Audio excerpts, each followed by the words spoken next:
name is Kenji Gallo. I was born right here in LA. Grew up around LA in Orange County. I'm half Italian, half Japanese. My dad is Japanese, my mother is Italian. A lot of girlfriends that they call and they talk to me, and they're upset, because their family doesn't accept them, because they're not allowed to bring their girlfriend around, and the mom's always saying when are you gonna get a boy? And she's like, Mom, I'm gay. I can't even tell you how many times I've been to family reunions, grandpa's 90th birthday, deaths. I mean, I'm like an escort, to bring them. I'm the okay person, even though, which I always find funny as well, I'm a gangster, but no one knows because I just dress up, I clean up nice, I have no tattoos. I mean, I look good, so.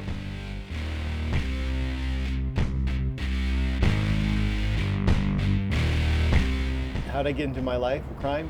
I started working at a restaurant in Orange County at about age 13, and the restaurant just happened to be where all the drug dealers, really cocaine dealers for the Medellín cartel in California, hung out. And at that time they were the biggest cocaine organization in the world, and I just started working with them, and from there it just naturally progressed into gambling and pornography, and I started working with Cosa Nostra, which is the American Mafia. I became part of the LA family, Los Angeles Mafia family. I worked with the Capo and the family, which is like the second tier up. About 10 or 11 years with the LA family, I decided I wanted to branch out, so I went to Vegas, and I went to New York, and I eventually moved to Brooklyn, and I became part of the Colombo family.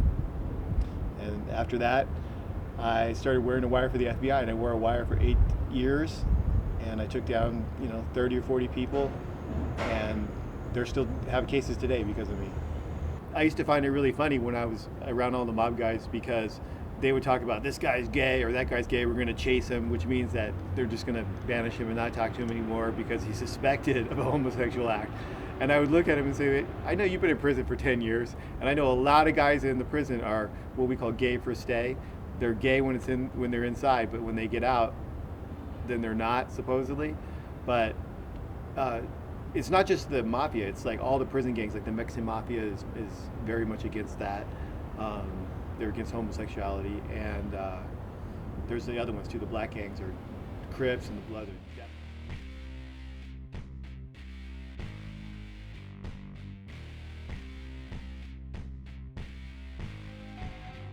I'm around a lot of young guys and a lot of fighters. I'm in the atmosphere where a lot of people really haven't formed an opinion yet, and they might be on the fence. And when the whole Prop 8 thing was going on, and I would be around, a couple hundred people a day, and I would always tell all the guys, it's not right. Before, black people couldn't get married, they couldn't vote, women couldn't vote, the Japanese weren't allowed to get married, till the 50s, legally.